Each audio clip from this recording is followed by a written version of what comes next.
Hi, I'm Simon O'Neill. I'm delighted to be part of the New Zealand Opera production of Puccini's Tosca, which will be played on TVNZ 1 on Sunday the 31st of May.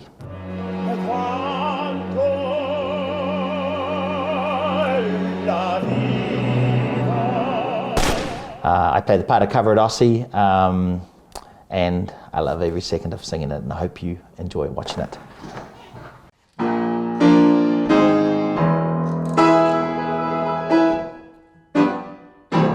I don't get often the chance to perform Puccini or big Italian music.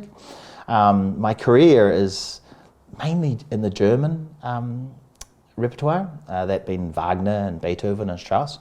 So the chance to get out and sing, you know, these great Italian lines, I mean, you know.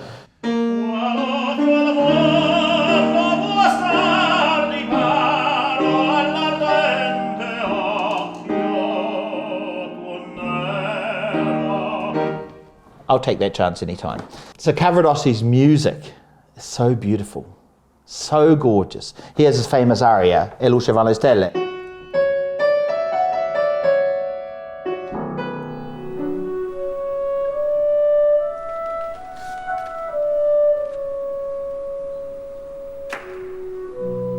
This theme, played on the beautiful solo clarinet, it's so lonely. You have to concentrate on not crying sometimes, because you hear the orchestra playing, the Auckland Philharmonic playing so beautifully the score.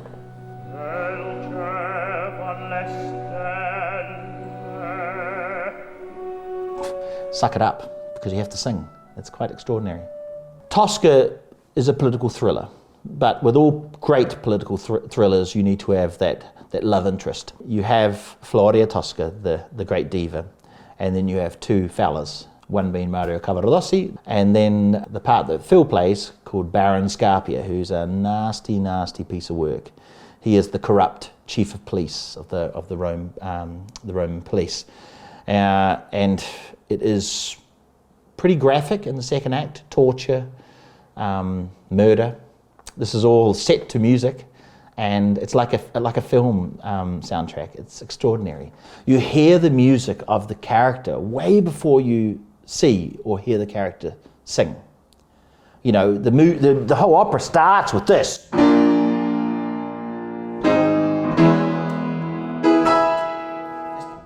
Harmonically dramatic writing. Well, that's how it grabs you by the throat, this opera, at the very start. That's called a motif, and that's Scarpia's motif. Where do we hear this from?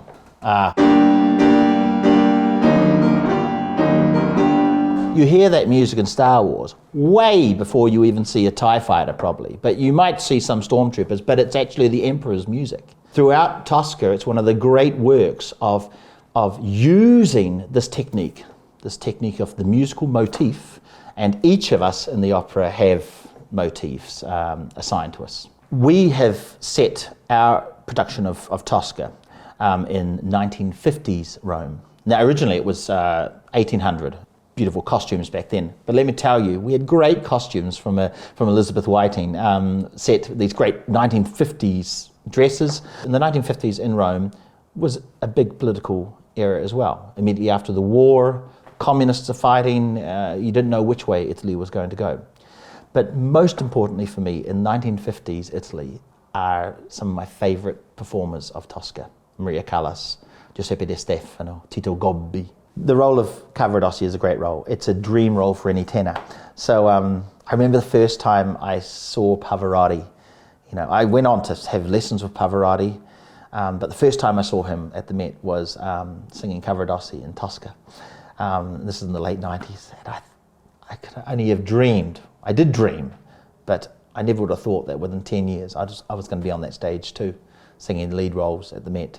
So it was amazing. I'm really proud of the production we put on with New Zealand Opera. In 2015, we were very fortunate to have this filmed for cinema. HD cameras, proper audio pickup.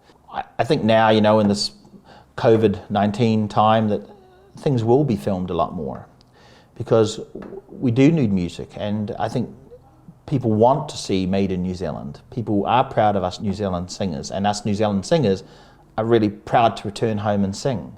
I think it was a wonderful opportunity for our opera company, New Zealand Opera, to do. It's a great record we have. We're very proud of that opera.